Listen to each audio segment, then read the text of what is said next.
Welcome to the EdTech Throwdown. Join us, Eric Geis and Nick Johnson, as we dive into today's best EdTech tools, tips, and practices. We do the research so you can teach your class. Remember to follow us on social media like Instagram, X, or Facebook by looking for the handle @EdTech Throwdown. Now please enjoy the show.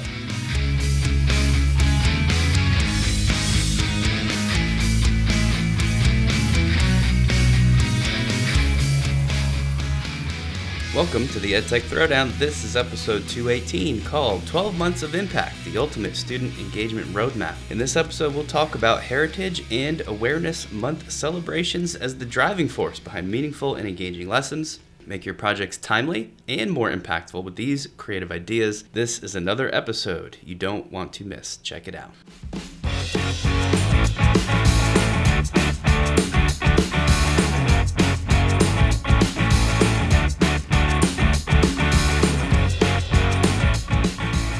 Right back, episode 218. We are in summer vacation. We are thrilled to be in summer vacation, but we are also thrilled to talk about 12 months of impact, the ultimate student engagement roadmap. Yeah, so this actually came from, I'll just do the backstory part for this. I was clicking around in Canva a few weeks ago for one of the classes that we co-teach together, where the kids are primarily working in Canva, doing little projects and design challenges. And Canva's cool because they actually post these competitions all the time, right? Where it's like, I don't know, in March, everybody give us your best Spotify album cover and submit it, and they pick winners. It's like a cool thing for kids to do. You can find those if you go in there. But I saw one because April, apparently, is National Poetry Month. You guys know how like every month has like a ton of different, it's the national month of this and this and this, and there's like a bunch of them. And they did a competition where you could choose a poem of your choice, and then you had to like make a design around that poem, basically like illustrate the poem. And you send them into Canva, and they do what they do, and they pick the winners, right? And I was like, oh, that's super cool. I didn't bring it to our class because unfortunately we missed the deadline for it, but I wanted to. And then that got me thinking about how cool it would be for like a larger theme or a larger just thing to pay attention to as an educator, for a way to make learning and projects specifically more fun and more timely and more impactful if they related to something that was actually happening on a national level. So that's where all these projects came from. We put together a list of all the different, Heritage Months, sometimes they're called, Awareness Months, sometimes they're called. Now, we did have to pick and choose because, choose any month. There's a bunch of different options. So sometimes we went with, the big, well-known ones. So for February, obviously, I went Black History Month, but obviously, because we only did one per month, we had to leave some out, and we mean no shade by that. Obviously, often it was just like a random choice or whatever we thought, whatever project idea popped into our head. So please don't take offense to our selections. They mean nothing. But mostly just wanted to get people thinking about this as a cool way to tie a project into one of these month-long celebrations. I also, at the beginning, wanted to offer like a general tip to teachers is anytime you're in a month, and if you want to do something like this, first you want to search what it's the month of, because we're only, we just randomly chose one as an idea, but any given month has a bunch of these. So you could choose the one that best fits your content area. Also, the competitions around this are super cool. We didn't actually bring any of those to today's episode, but like I shared with this Canva Illustrate a Poem competition for National Poetry Month, so cool. And I did notice that a lot of these month celebrations, they have competitions out there. So if you don't mind having your kids compete, you could say to the whole class, hey guys, this is what we're going to do for the class project, but also this is a real nationwide competition, so this is due by April 12th, and we all got to submit our designs. I think that gets really fun. It obviously makes whatever you're doing in class not just seem real, it makes it actually real. So I just think it could be a good way to get buy-in from students. Yeah, anytime you could bring connections into the classroom, I definitely think, and especially if, depending on what you chose, there's an avenue where you can learn about your students in that classroom. Like, for example, if a certain month was National Alzheimer's Month, well, I have strong connections with that with my family. And maybe they could share about it, and you can learn a little bit about their passions and stuff. So as we go through each month, I'm going to bring up some of the alternate things that we could have chose for those months, just to throw some light out there and maybe spark some ideas in the listeners' heads in case they want to choose something different. But before we do that, let's take a second and hear from our partners over at the Teach Better Podcast Network. This podcast is a proud member of the Teach Better Podcast Network. Better today, better tomorrow, and the podcast to get you there. You can find out more at teachbetter.com/podcasts. Now let's get back to the episode. All right, so we're back for segment 2. We're going to start going through these months, and we excluded July and August because obviously most of us are not in the classroom, so it seems silly to even bother with those. So even though the episode is called 12 Months of Impact, we're actually just going to do 10. As we said at the beginning, I just want to reemphasize there was no thought process behind these at all. So for the month of September, we went with Hispanic Heritage Month, which is actually September 15th to October 15th. But for all the national months that we are leaving out, we apologize and mean nothing by it. Yeah, and I'm going to list a couple here just to throw some more out. But under the health and wellness category of National Suicide Prevention Month, Prostate Cancer Awareness Month, Gynecologic Cancer Awareness Month, Ovarian Cancer Awareness Month. In culture and identity, you have National Hispanic Heritage Month, which is what we chose for this one. And for society and education, you have National Literacy Month and National Wilderness Month. See what I'm talking about? And that's what was so cool about this is like whatever your content area is, you could choose one of those to go with. Okay, so were you to choose Hispanic Heritage Month, you could do this project that we were calling the Mosaic of Many Lands, where you assign students either in groups or individually or pairs or whatever you want to do. Give them different countries around the world from, whatever regions would apply to a Hispanic heritage. And then each student or group has to make a travel brochure for that country.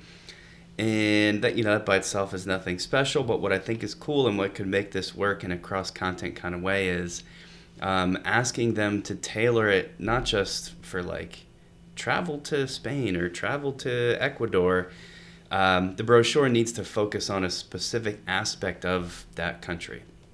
So food, music, and traditions would be the most obvious ones if you're just looking at culture. But I'm a chemistry teacher. I could ask that the brochure focus on some scientific aspect. Maybe what are the scientific contributions from Ecuador or from Spain or whatever, and you could substitute in whatever the content area is there. I think to make it more interesting and applicable. Obviously, for each of these, we wanted to bring in some sort of a tech extension to tie in what our show is supposed to be about. And I hate to do this because we do it so often, but if you're having kids make brochures, why you would use anything other than Canva is beyond me. So I went Canva for this one just because it would make it so easy because of all the great templates they have for stuff like this. Yeah, I love the way that you're tailoring it to your class, and I think that's the most important thing here. I doubt that every subject area is going to do this, but you could easily do it, and each student can have one big project if you were all in tune with everybody in your school. For sure. So that is a great project. The next one is October. We chose National Arts and Humanities Month. Some of the other options that we could do, there's National Breast Cancer Awareness Month, Health Literacy Month, National ADHD Awareness Month, so I'd be connected with that one. Some family ties there. Societal and Safety, you have Domestic Violence Awareness Month, National Cybersecurity Awareness Month, so maybe we're bringing in some cybersecurity stuff there. And it's also National Bully Prevention Month. Cults in Arts is National Arts and Humanities Month, which is what I believe you chose for this one. So I'm going to let you go ahead and go over the project that you decided for that. Yeah, so if you were to do National Arts and Humanities Month, we call this project the Community Story Walk, which is something that's come up before on our show. And I did it again because obviously it fits well with this month, and there's just a lot of cool directions you could take it. So for this, it's sort of like the classic collaborative story, right? Where each person or each group or pair, like however you want to set it up, each subset of students contributes a different piece of the larger story, depending on the grade level. You could have that just be like one sentence, one paragraph, one page of the story. And that's fun for the kids, right? Because you end up with some like wacky meandering story. Depending what you teach in the grade level, you might also want to require an illustration go along with that, something else besides just writing the sentence or writing the paragraph. This is open, so the topic of the story could fit with like whatever the curriculum is that you're teaching, which we tried to do with these. And then you get this final product that is, this page-by-page thing. What I think my favorite part of the extension here is the final story, and this is why I called it the Community Story Walk. We wanted to actually like put these out into the school community and posting them. Like for us, it would be along, there's this like fence along the front of the school. So if you had a way to display the different pieces of the story and those illustrations along that fence, or if you want to keep it indoors along a hallway. So it's not just confined to the classroom and the kids turning it in, but other people in the larger community can see this story. They walk along it, they read the different pieces of that thing, which I thought would be particularly cool. The tech side of this, there's several of them, but I brought in, it's called Boom Writer, and that's a good way to help technology actually coordinate the putting together of the different pieces of the story. This is what Boom Writer does, and if you haven't tried it before, it does a lot of things, but one of the main ones is these collaborative stories where each student or student group pulls in like a different piece of the story, and it kind of helps to facilitate all that. So it seemed crazy not to mention Boom Writer here as the tech extension, but we thought that would be a good way to tie in something fun, creative, different, brings in the larger school community at the end for the National Arts and Humanities Month. Yeah, I like this one. I'm going to throw out a couple more pieces of EdTech that might be able to help with like the pre-writing of that, and that would be storyboard that. So you can go in and you can kind of do a pre-writing exercise with your students in storyboard that, and then hand that out so everyone can kind of work on their piece at the same time. Another one that would fit into this one is also Book Creator. Book Creator can help with the process as well if you wanted to turn it into a book. So those are two that I would suggest with those, especially storyboard that for the like getting organized piece. All right, let's hop into November. Some of the possible November topics for culture and history, which is what we went with here, is National Native American Heritage Month. Health and Wellness is National Diabetes Month, Lung Cancer Awareness Month, Movember, which I know I've participated in. I don't grow facial hair that well, especially the mustache, so that's usually what I go with because the best way to get a conversation is to look ridiculous. Yep, that's right. So I have done that a lot.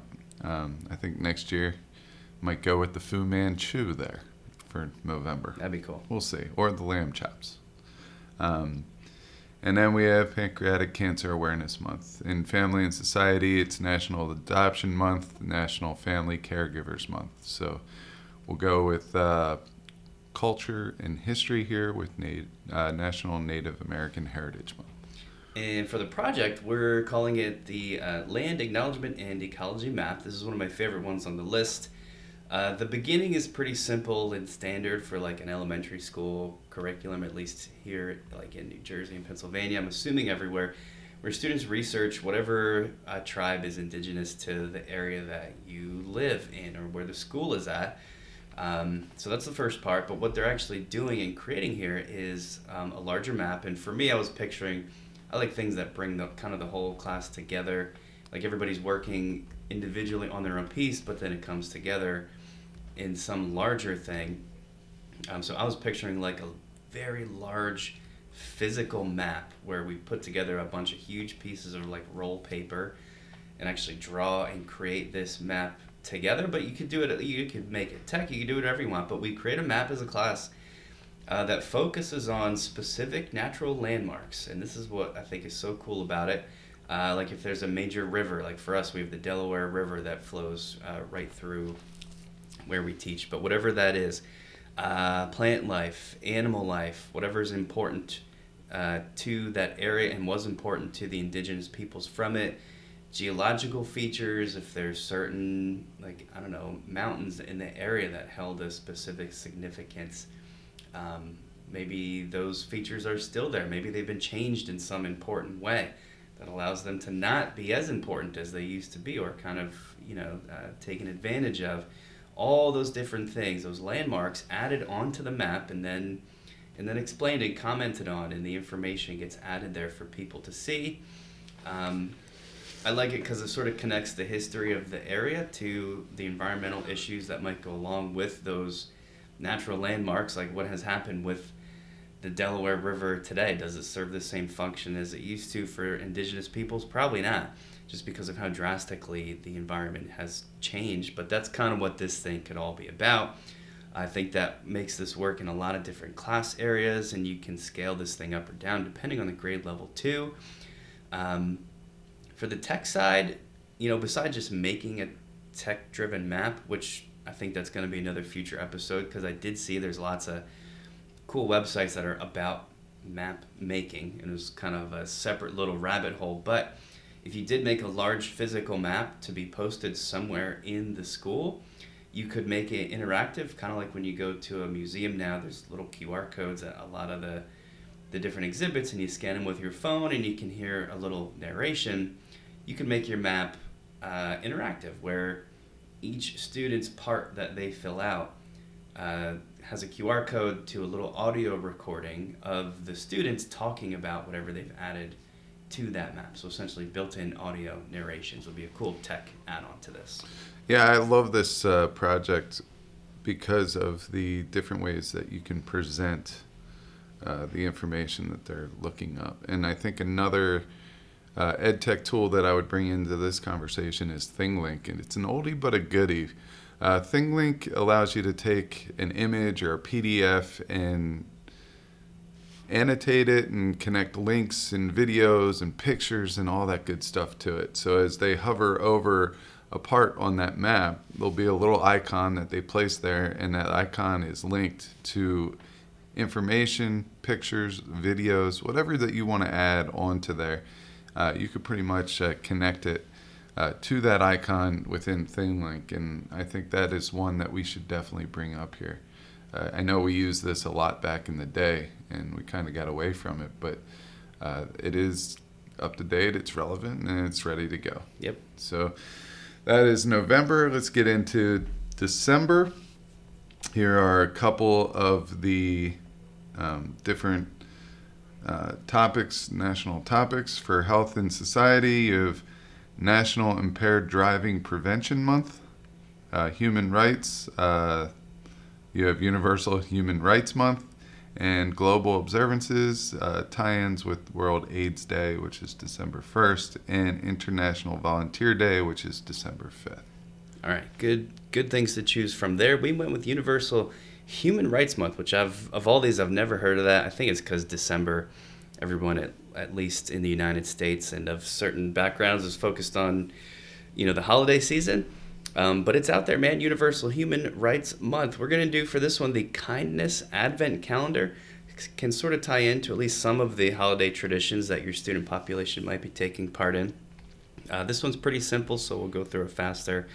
But you break your kids up into groups, and you do like an advent calendar does, where there's this countdown each day, a new thing. So you have to maybe start this earlier than December so that the kids have time to prepare, at least for the earlier parts. But each day of the month, counting down to the end of the year, reveals a small, no-cost act of service that people can take part in. For example, it's just something simple like, all right, today, the picture of the student group gets up in the class and says, today's advent calendar is to write a thank you note to the custodian, and then the whole class does that thing.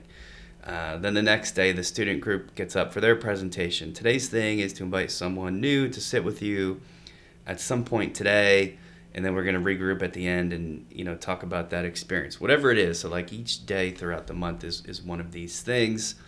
It would be a real simple, low prep, maybe almost like no prep for the teacher, because I don't even know how much prep time you would need to give the students for this, for how simple it is. They really just need an idea. You might have to facilitate to make sure there's no doubles and everybody's doing something different, right? But you can think about that. I did think it would be cool, though, almost as at the end of it or through January, once people are back in school after winter break, if the students were also required to film some of these acts, like film them being done. If you're doing the thank you notes, film some of the writing of the notes, hold the camera over the note itself so we could read some of the notes, and then later sort of compile them into a larger thing that maybe the school could even share out on their social media or the website or whatever they do, keeping in line with all the school's privacy policies, of course, to make sure that the students being featured are allowed to be, obviously, because they're minors. But it might be a neat way to, besides linking it to Universal Human Rights Month, and besides the fact that they're doing real, actual acts of kindness, to then know that there's going to be this digital version that gets shared out later could be a neat tech extension for that. Yeah, for sure. And if you're looking for an easy video platform to do this on, if you're a Google school, there's Google Vids. That's very easy to use. It's not as advanced as some of the other ones, but it's getting better. Canva Video is getting a lot better. It's pretty close to the capabilities of WeVideo, and WeVideo is the last one if you have that subscription or if you are good holding it under the 5-minute mark. All right, so that is December. Let's get into January. Here are some of the different things you could choose from. Health and wellness, you have National Blood Donor Month, Mental Wellness Month, Cervical Cancer Awareness Month, Social and Awareness, you have National Human Trafficking Prevention Month, National Slavery and Human Trafficking Prevention Month, and Lifestyle, you have National Hobby Month, such as Dry January, where it came from, and Alcohol-Free Month is a couple of examples that were given. So take it away with January. All right, we're going to go with an idea for National Mentoring Month. This project is called the Advice Exchange. You're going to pair up students in your class with someone from a different grade level, older or younger, and the actual project is to make a survival guide for them in whatever current grade that they're in, almost like a letter to my future self, but ideally sharing it with somebody else, somebody different. Or if you're at the high school level, this could be, my AP Chem kids could make a AP Chemistry survival guide that you would then hand to the incoming group of students next time around. This is sort of like a classic school project that I just wanted to highlight again for January because it fits in with National Mentoring Month. The tech extension here, it's a bit of a stretch, but I just noticed this would be a place where it would work well. And also we're, deep in talks right now to try to figure out how to educate students about AI and its limitations and ethical issues there. This would be a cool place to turn, sort of turnkey in some AI ethics stuff, because in particular, these things that the students are creating are geared specifically for your school and the teachers in it. And this is a place where AI would not work very well because AI has got access to like literal mountains of information, but probably doesn't have very unique, like niche stuff about you and your class and what it's like, right? So it's not going to know that. So if it's not going to know that, it might make some things up that aren't true. And I tested this just to kind of see. I had Gemini make like a survival guide for Mr. Johnson's AP chemistry class, and it did it. But obviously, because it doesn't know my class, it said a bunch of things that are false about it. And I was like, oh, this would be a cool place to highlight that aspect of AI for students. So I don't know, you'd have to think about whether that's going to make sense in your class or not, but would be a convenient time to almost guarantee at least, that the AI output would have what you want students to see. In this case, being those hallucinations.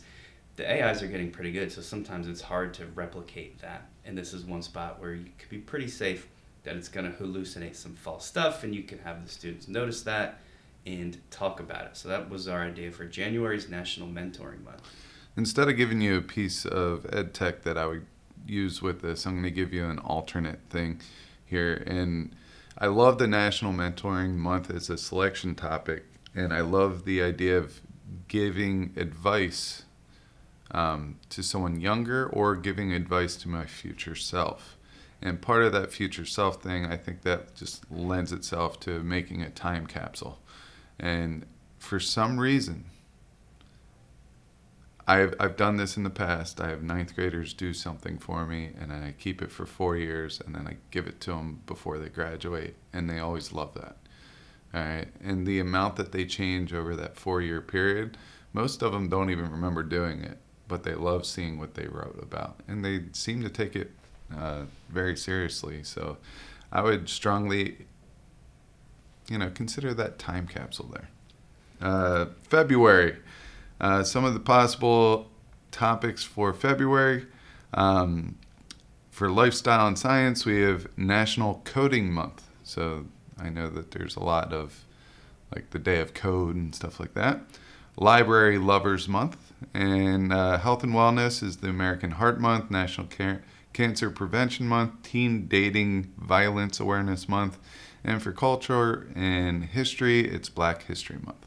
Yep. So we went with the big one here, Black History Month. This is this project we called the Unsung Heroes Podcast, and this can be a quick one because it is exactly what it sounds like. Students research a figure that is not typically featured in standard textbooks. Ideally, not Martin Luther King Jr. Obviously, there's nothing wrong with that, but to sort of really stretch the limits of this and make it different. Inventors that they haven't heard of, maybe local community leaders or lesser known artists. And really simply, they have to record a 2-minute podcast or a segment of a podcast, or if you don't want to call it a podcast, just like a spot, like a radio spot, like a quick little PSA interlude kind of a thing on that person. Since you're doing an audio recording here, let's keep video out of it. But and you mentioned this once already, Google Vids is the new-ish kind of Google's way to push into the video editing space. But they have a podcasting. I don't know what you want to call it, but when you go to Google Vids, you'll see like one of the options right there is audio recording, separating out the video because they know that a lot of teachers are going to be using it for this purpose. Super easy, almost no training is needed. So something like Google Vids will be perfect for a quick little podcast recording project. Yeah, and there are a lot of different ways that you can record and host your podcast. So you could check out Anchor, that is now Spotify, which changed the way they do run ads during your podcast. That's the downside of things, but you could go there. If you're just publishing it locally, you could use any of the video creators such as WeVideo, such as Google Vids, Canva Video, and you could just post it to a Google site or a Canva website. It doesn't need to be something that goes to Spotify, Amazon Podcasts, Apple Podcasts, anything like that. You could just put it on a regular website. And you could also upload it to YouTube. And then the students can see how many clicks they get, which they're really after as well. All right, so that's going to do it for February. Let's get into March. And there are several, but there's going to be a couple that probably stick out to people. For lifestyle and education, it's National Nutrition Month, National Reading Month, Health and Wellness, it's National Kidney Month, Brain Injury Awareness Month, and then Culture and History is Women's History Month and Irish American Heritage Month. Oh, cool. We went with another one of the big ones here. Women's History Month is the most well-known, and that was our selection for the episode. The project idea is called Future Me Interview, where students identify I went with like a living person, but it wouldn't have to be. Obviously, you could change this to however you want to do it. But a female community member or somebody in a professional field. I thought it would be super cool if you went local. Could keep it very local even, just depending how you wanted this to work. But the students get assigned this figure and they develop a list of interview questions. If possible, if you did keep it local, maybe even within the school building, you could actually have them do these interviews. Obviously then from the teacher side, it gets way more complicated because you've got to facilitate all of that stuff. So this could be a lot, but it could you wouldn't have to do that. It could just be the act of the interview questions. But they conduct a brief interview and then put together like a little bit of a biography based on that thing. The cool part of this is the extension at the end of it, and this is what maybe separates it from just like doing an interview. The students have to think and write about, at the conclusion of this, what their life would look like if they stopped at that point and followed in the footsteps of the individual they interviewed or that they would interview. For example, if I, was assigned Marie Curie as like a historical non-living figure, I'd have to research about her. What would my life be like if I did what Marie Curie did? So this does two things. One, it requires the students to actually know what that figure did. And two, it's going to require me to apply it to me in my life and make it real and interesting. I thought for this it'd be cool to turn the interviews into a blog post.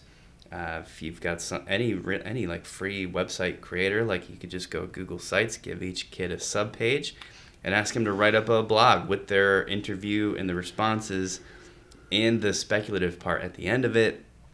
Might be a cool thing. And if it's a website, you could post those, publish them, share them, make it even more real than it was anyway.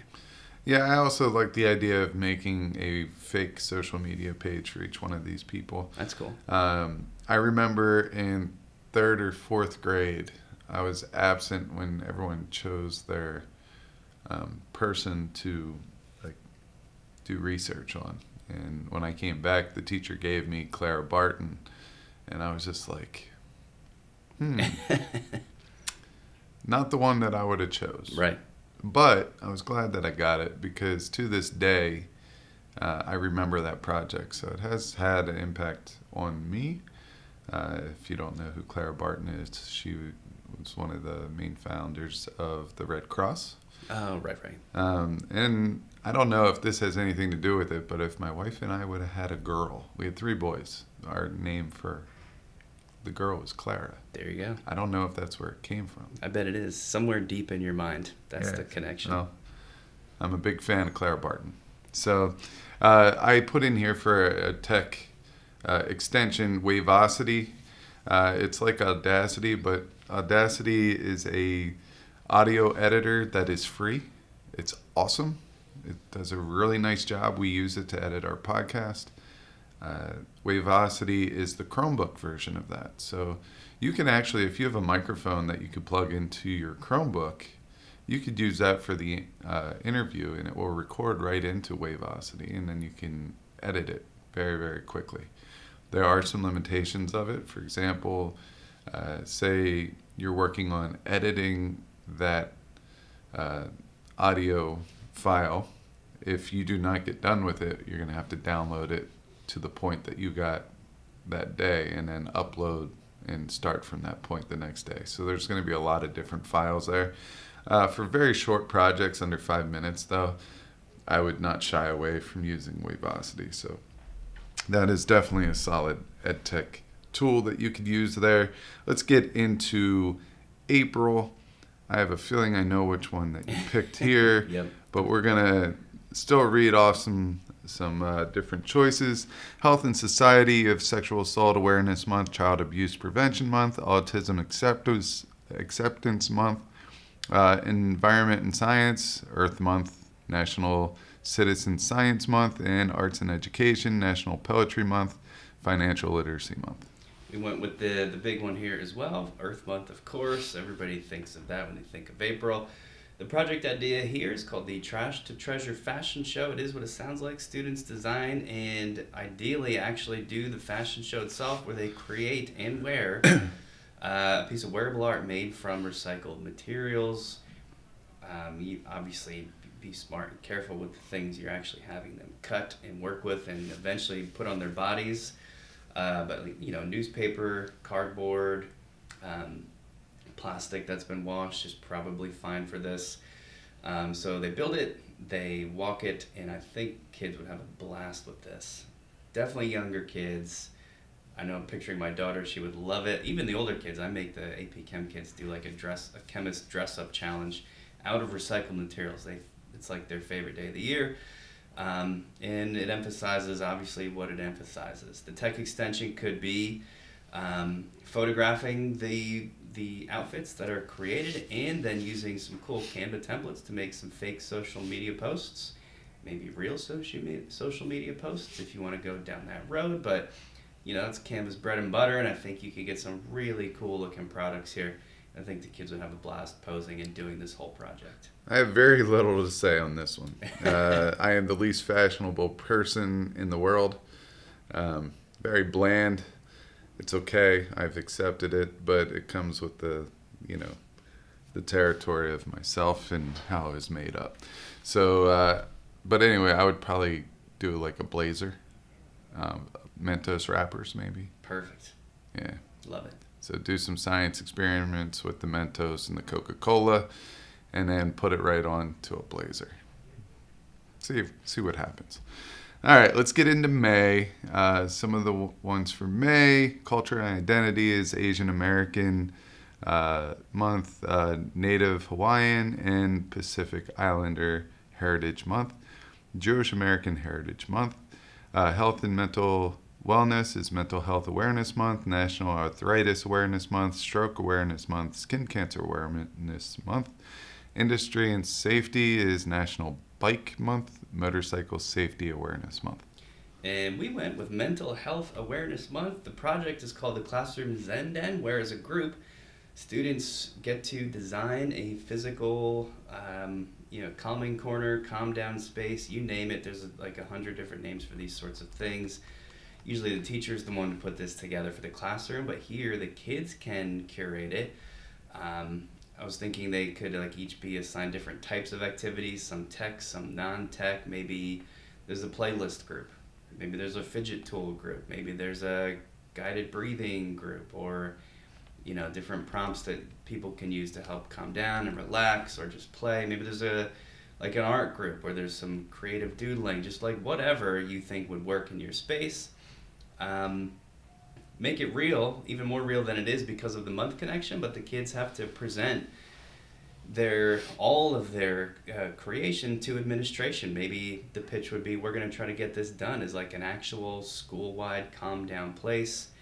I think that would be fun to do in May because the year's starting to wind down, so it might be something a little different for the kids to engage in.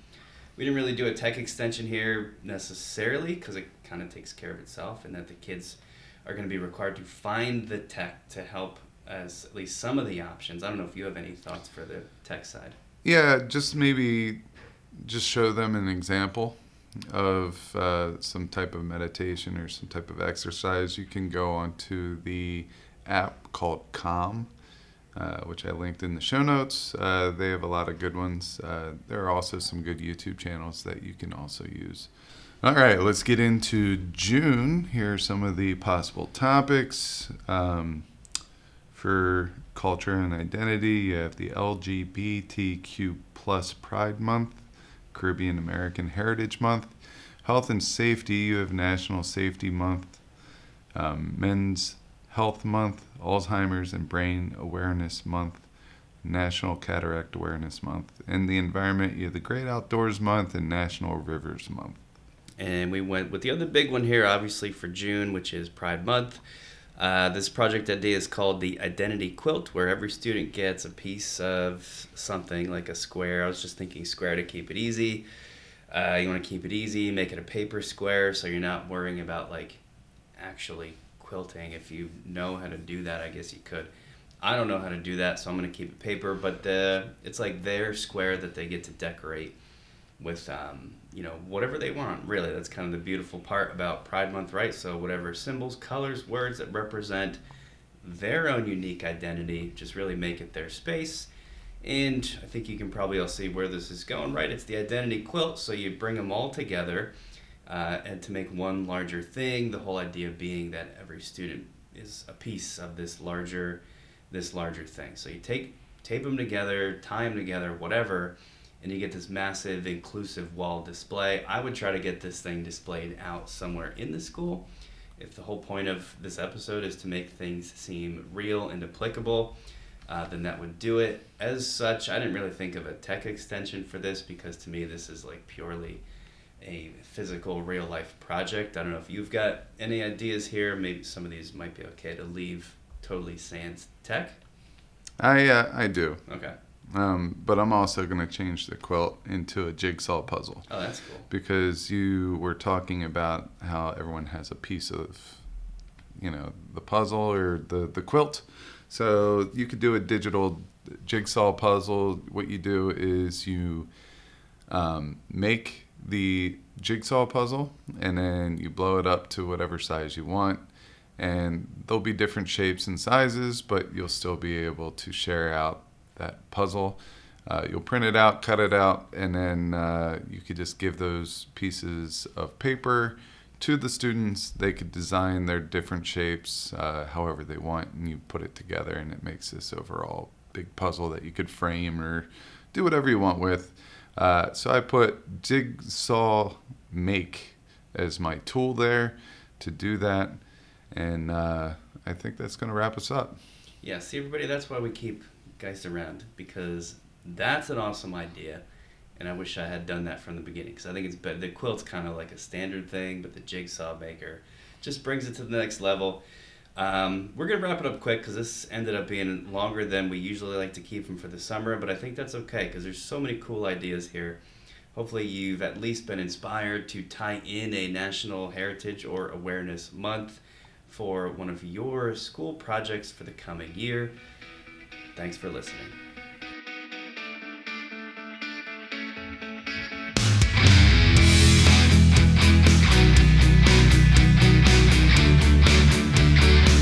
Thanks for listening to the EdTech Throwdown.